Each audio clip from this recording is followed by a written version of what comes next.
Oi galera, tudo bem com vocês? Na aula de hoje nós vamos ver sobre a Política Nacional do Meio Ambiente. Todo país precisa ter uma política nacional que regulamente as questões ambientais. Sobre os crimes ambientais, apesar que isso também é definido no nosso Código Penal, onde vai estar lá como que vai ser a multa, se vai ter detenção ou não, enfim.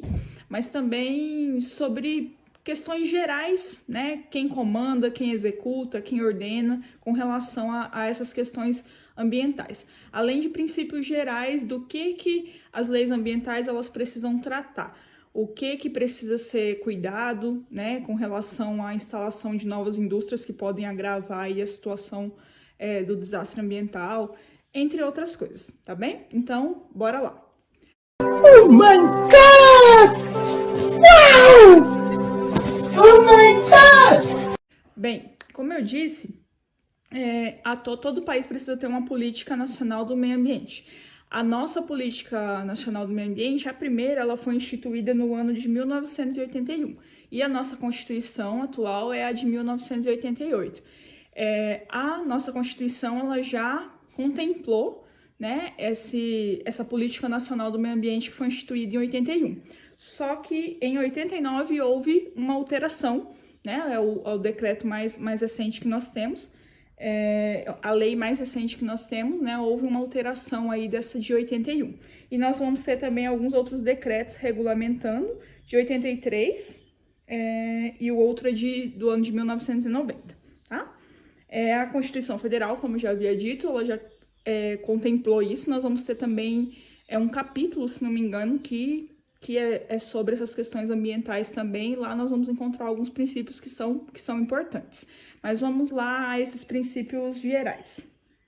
A ação governamental na manutenção do equilíbrio ecológico, considerando o meio ambiente como bem público. O segundo, racionalização do uso do solo, do subsolo, da água e do ar. A racionalização é um controle, para não se usar de qualquer maneira, pois o ser humano tem o costume de sair degradando tudo e usando sem nenhum limite, né? 3. Planejamento e fiscalização do uso dos recursos ambientais. 4. Proteção dos ecossistemas como preservação de áreas representativas. 5. Controle e zoneamento das atividades potencialmente poluidoras. Isso aqui é bem interessante, que é preciso fazer um mapeamento geral e não é tão simples assim para instalar uma indústria que vai gerar uma degradação ambiental ali, ou para instalação ou depois enquanto ela estiver em funcionamento.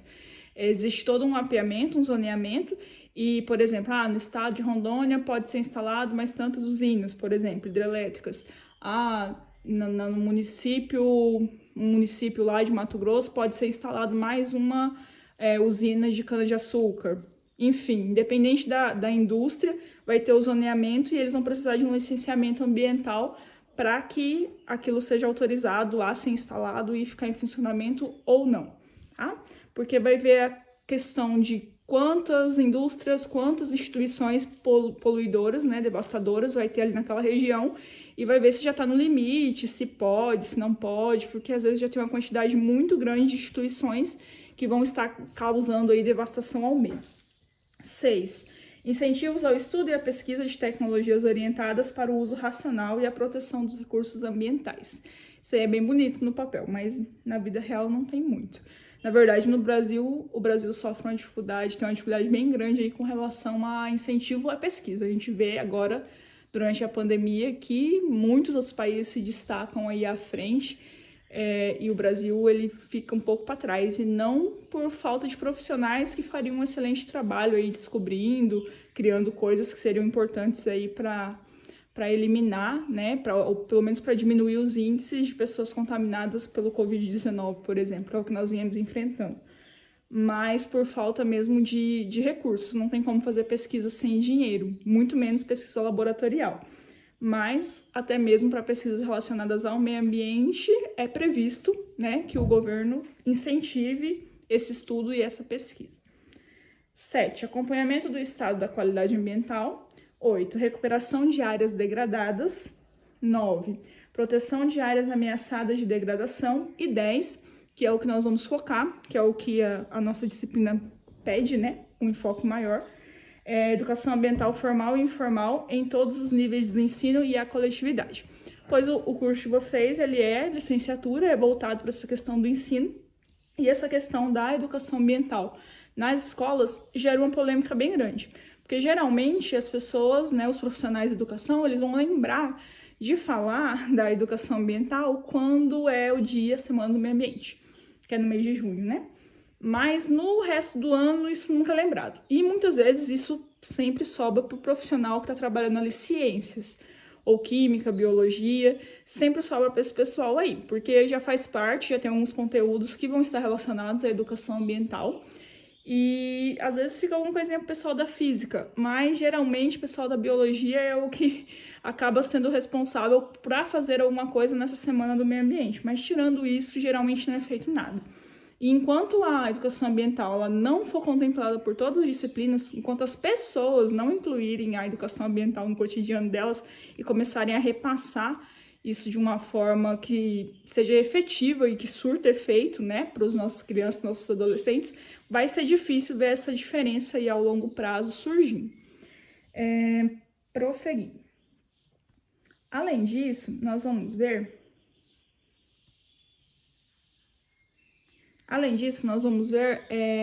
nesse esquema que está aí do lado, que ele vai mostrar quem comanda, quem executa, quais que são os órgãos, né, competentes aí dentro da política nacional do meio ambiente, tá? Então, nós vamos ter ali um órgão superior, que seria o Conselho de Governo, a assessoria, né, que o presidente da República, que a presidência da República vai ter. Aí, logo em seguida, nós vamos ter um órgão consultivo e deliberativo, que nós chamamos de CONAMA. E esse órgão consultivo é bem bacana, porque tipo, de lá vai surgir várias ideias, e esse conselho ele tem uma força, ele pode deliberar algumas coisas, mas nós não podemos esquecer que lá em cima, lá no topo, não é? Nós vamos ter a assessoria ali do meio ambiente, que está diretamente relacionada com a presidência da República, tá?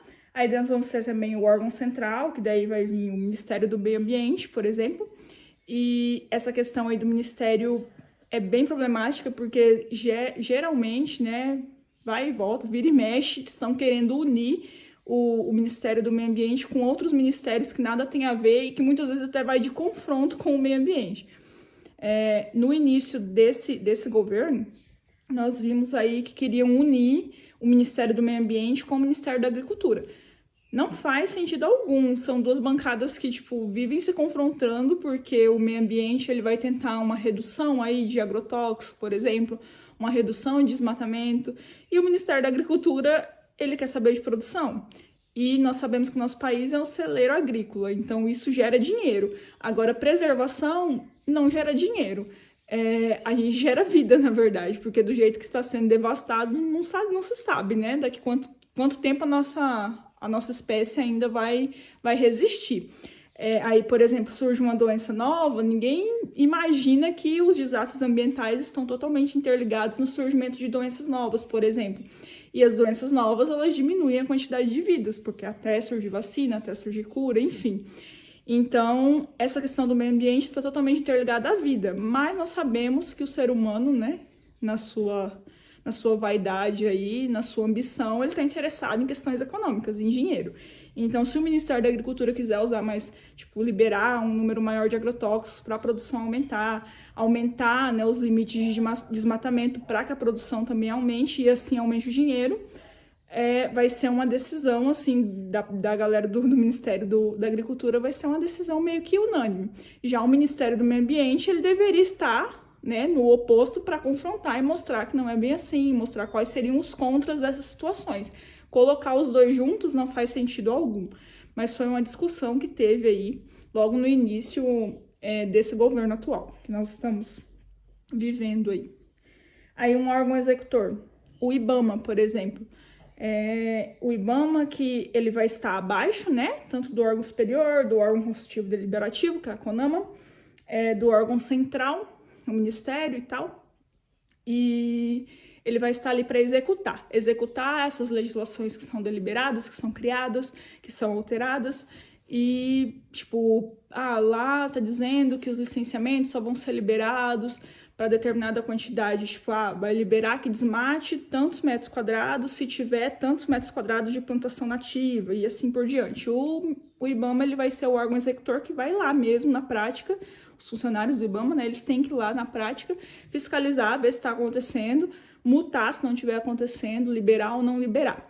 Mas como nós sabemos, no Brasil, em todos os setores nós encontramos casos de corrupção. Pode ir lá e denunciar, tá bom? E assim, às vezes é uma corrupção que já vem lá de cima e às vezes é algo que está ali no órgão executor também. Que nós vamos ter ali pessoas que fazem parte desse órgão executor e nem todas elas vão estar trabalhando de maneira correta, como deveriam. Então nós vamos encontrar aí vários atos corruptivos também por parte dos órgãos executores. E muitas coisas já vêm até mesmo do Conselho Deliberativo ou até mesmo do órgão superior. Nós falamos desse assessoramento que a Presidência da República deve ter com relação às questões ambientais, mas nós vemos que é um assessoramento bem fraco. No ano passado, nós vimos a questão do vazamento, né, de óleo no oceano e, tipo, nós vemos os pronunciamentos, seja na internet, seja na televisão, e através desses pronunciamentos nós vemos que o nosso governo ele não tem uma assessoria muito boa, né? Um dos seus assistentes ali de assessoramento ali do órgão superior, ele quis dizer que tipo o peixe ele poderia muito bem desviar do óleo. Então assim não faz sentido algum. Inclusive o vídeo tem um vídeo bem bacana aí de um canal do YouTube que eu vou deixar para vocês, ele até cita essa questão. Ele fala que o peixe é um bicho muito inteligente e ele poderia muito bem desviar do óleo.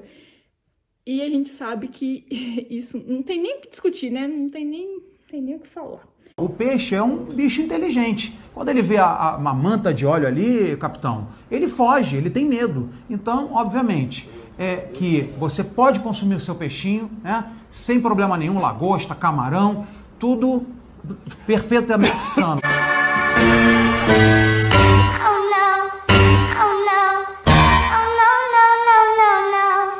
E daí, abaixo do IBAMA, nós vamos ter outros órgãos, os órgãos setoriais, né, fundações, entidades ali relacionadas ao meio ambiente, os órgãos seccionais, né, entidades estaduais, as secretarias, os conselhos ali, e os órgãos locais, as entidades municipais, as secretarias municipais. Então, nós vamos ter aí vários órgãos competentes para que esse Plano Nacional do Meio Ambiente seja devidamente cumprido, que as fiscalizações aconteçam e que o nosso meio ele consiga ser preservado por mais tempo para as próximas gerações. Porém, é muito bonito no papel, mas não é bem assim que acontece. Aí eu separei também um pouquinho do conteúdo sobre crimes ambientais para falar com vocês. Nos crimes ambientais, nós vamos encontrar crimes que são contra a fauna, crimes que são contra a flora, crimes de poluição, crimes que é contra patrimônio público também, é meio ambiente, onde tiver ser vivo é meio ambiente, aqui nesse local é um meio ambiente, aonde vocês estão assistindo também é um meio ambiente, na escola, né, na faculdade, no trabalho, todos os locais são meio ambientes. Então a questão do patrimônio público também, uma praça, uma estátua, um monumento da cidade, também é considerado meio ambiente, então também entra nos crimes ambientais, tá?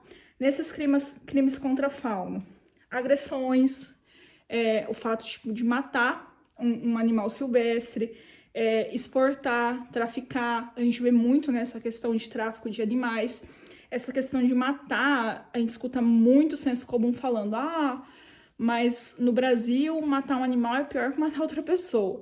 Só que assim, você tem que ver todo o contexto, né? Porque dependendo não, primeiro que não existe uma situação para que você mate nem uma pessoa e nem um outro animal, apesar que as pessoas também são animais, né? Estão no reino animal.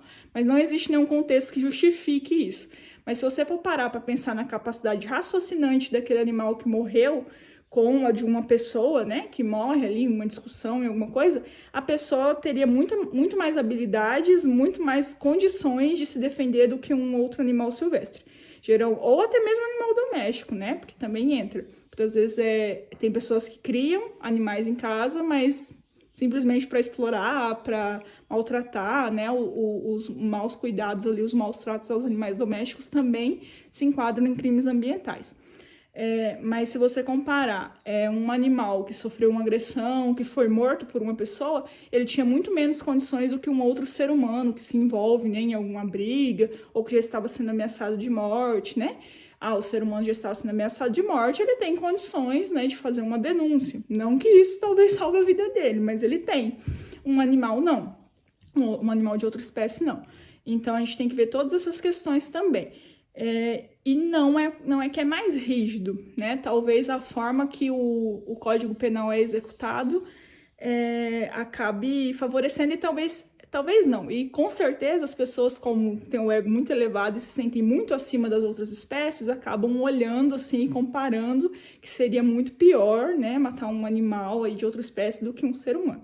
E não é bem por aí, né? A gente vê aí crimes aí de homicídios aí qualificados que as penas são bem grandes, né?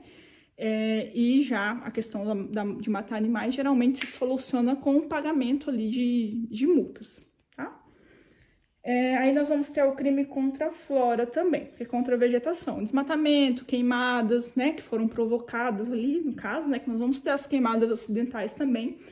E assim, é bem interessante que coisas do cotidiano urbano podem se tornar um crime ambiental, até porque também é meio ambiente, mas a gente cresce vendo o meio ambiente como algo muito isolado, né, algo da natureza selvagem, como soltar balões. Por que soltar balões é um crime ambiental?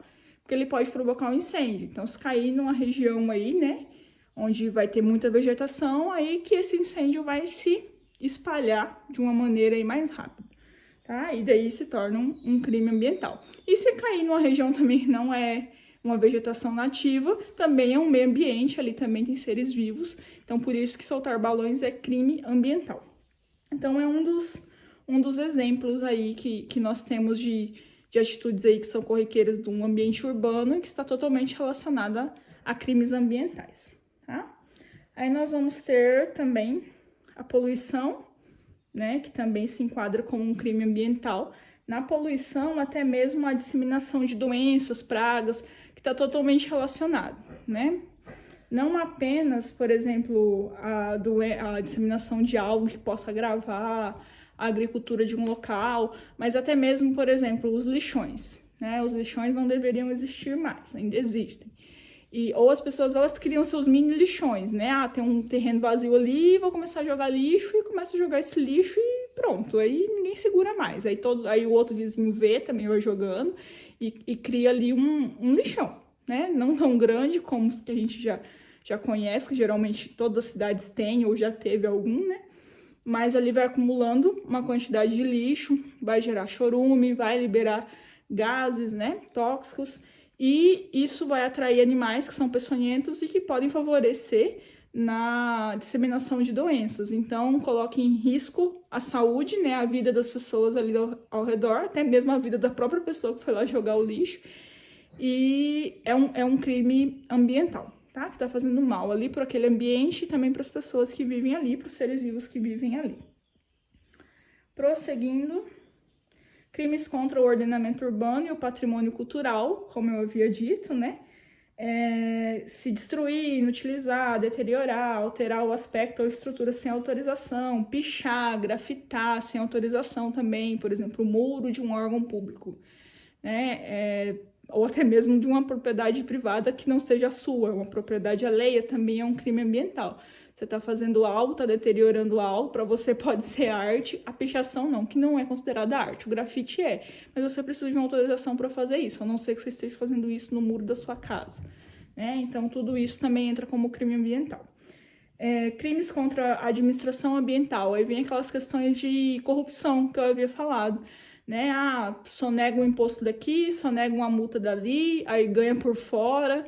Tudo isso, se for descoberto, se for provado, entra como crime ambiental, né? Contra a administração ambiental. Aí vem outras questões administrativas aí também, porque todo servidor público, né? Toda pessoa que faz parte de um órgão público, seja temporariamente ou efetivo, ele tem que cumprir algumas regras e, sendo corrupto, ele está sendo totalmente contra essas regras de ética e também outras regras que a pessoa se assume a cumprir quando ela começa a trabalhar com algo, né? Seja na instituição privada também vai ter um conjunto de regras que tem que cumprir e ser corrupto não é uma delas. Então, está indo totalmente contra Aí vai entrar outras questões e esse é um dos crimes ambientais que podem acarretar penas maiores. Pena, infelizmente, que não existem tantas denúncias que conseguem ser provadas e que nós não vamos ter exemplos de muitos casos aí que conseguiram ser provados e foram para frente. Um exemplo é a questão de Brumadinho. Acho que todo mundo deve lembrar que morreu muitas pessoas soterradas, muitas nem foram encontradas, e aquilo não foi um desastre ambiental, aquilo é um crime ambiental, né? Porque a empresa ela já havia sido notificada para fazer alterações que eram totalmente necessárias e urgentes e não fez. E daí o que aconteceu foi por conta de um descuido, foi por conta de desleixo dos proprietários, né? Daqueles que têm, os que estão lá no topo do poder, e acabou matando várias pessoas que estavam ali simplesmente para trabalhar, que moravam ali nas redondezas. E até hoje, né, assim, na hora faz um alarde, né, e depois vai ficando, aí já quase não se fala mais, aí você vê uma notícia ou outra, quando vê, caiu no esquecimento, e a gente nem foi procurar o que aconteceu com aquelas pessoas, se elas realmente foram punidas ou não. Se a gente for olhar Chernobyl, o caso de Chernobyl também é um exemplo de crime ambiental, né? Uma usina nuclear que já é altamente tóxica, sem ter acontecido um desastre como aconteceu lá, e daí por conta de descuido dos profissionais, aconteceu aquela grande explosão e o local, né, ali perto, Pripyat, ficou inabitável até hoje, as pessoas tiveram que mudar de lugar, quantas pessoas morreram, né, e assim, se vocês acompanharem, se vocês pesquisarem, tem até uma série, né, que saiu falando a respeito, as pessoas elas não foram punidas de uma forma que a gente considere justa, né? Porque pensando em tantas vidas que acabaram, pessoas que estavam, mulheres gestantes, por exemplo, que não puderam ter, né, seus bebês, porque elas já tinham sido altamente contaminadas pela poluição radioativa, e tudo isso foi por conta de um descuido, né, das pessoas que estavam ali no setor competente pelos comandos ali da usina nuclear. E é um crime ambiental e, se você for olhar, não foram punidos de uma maneira que podemos considerar justa e ainda escondem dados. Se forem olhar os dados, né, da União Soviética, eles não são os dados reais. Morreram muito mais pessoas do que o que eles divulgam, tá? Então, assim, são exemplos de crimes que atingem uma quantidade de pessoas totalmente inocentes, que estão totalmente à parte daquilo, que não estão lucrando nada com aquilo. E os grandes responsáveis por aquele crime muitas vezes não são julgados, não são punidos de maneira considerada justa. E infrações administrativas, que são as infrações de toda ação ou omissão que viola as regras jurídicas, né, que estão relacionadas às questões ambientais, tá bem? Então, na aula de hoje é isso. Nós vamos ter aí, né, eu vou deixar, vocês vão ver lá no aba que vai estar descrito, né, onde que na Constituição cita questões ambientais, né? Onde que no Código Penal cita questões ambientais, dos crimes ambientais. Eu vou deixar listado lá, vou deixar com o arquivo, né, dos artigos que são competentes para essas questões. E vocês podem estar dando uma lida, vocês vão ter que dar uma lida para resolver as atividades. Mas, assim, a questão da legislação não é uma questão que você tenha que decorar, né, mas que você tem que conhecer. É tipo a nossa Constituição, todos nós deveríamos conhecer ela por completo, e isso não acontece. Muitas vezes, muitas pessoas nunca nem abriram, nunca nem leram nem a primeira página da Constituição. Tanto para que a gente possa ser conhecedor dos direitos que nós temos, como também para cumprir os nossos deveres sem falhas, sem muitas falhas, né, principalmente as mais graves, beleza? Mas não deixem de assistir a aula por inteiro e fazer as atividades e até a próxima.